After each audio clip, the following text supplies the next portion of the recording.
Now let's talk about our V-Truss assembly here so we can take them over to the bows to install them. When you get your V-Trusses, you're gonna have 4 different pieces here.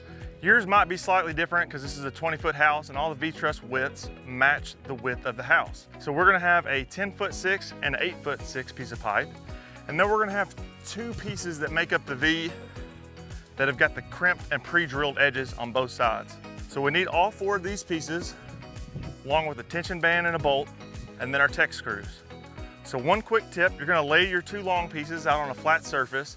It's good to put your flat edge down so that as you're putting these together, they're gonna stay in place for you. Then we're gonna insert the swedged pipe into the other one and place 2 Tech screws into this.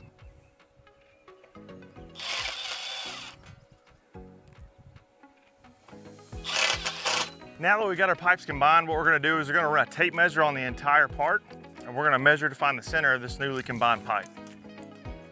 Now that we've got our center mark, we're gonna go ahead and take our tension band along with our 2 5'3" pieces, and we're gonna put that on that center mark there. So it's easiest to use a sawhorse here. Then basically you're gonna slip the tension band, bend it open, slip it over the pipe here, and put it center on your mark. Then you're gonna go and line both of the 2 5'3" pieces through the center of the tension band.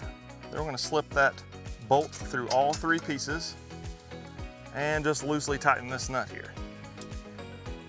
So now that we have this assembled, we can go ahead and take this over to the bows and get it ready to hoist up in the air and attach to them.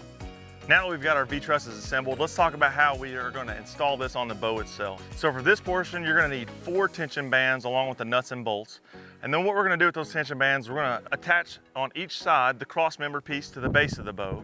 Then we're going to take a tension band to attach the V portion of the V-truss to the arc of the bow here and put the nuts and bolts on them.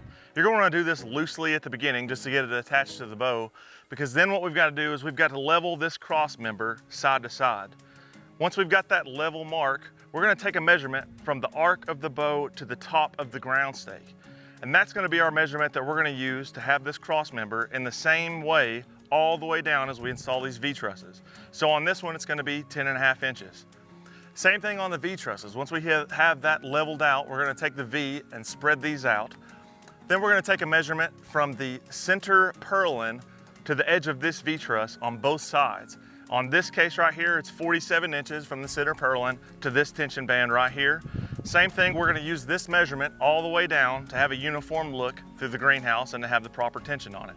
This might be slightly different for your model because on all V-trusses and on the different style houses, this is a different variant. That's why we can't give you the exact measurement, and this is kind of more of an art than a science here. But the main thing you want to do is to make sure that your V-trusses are level on the cross member and they're not putting downward pressure or pulling up on this cross piece. If you can get this level, you've got them installed right.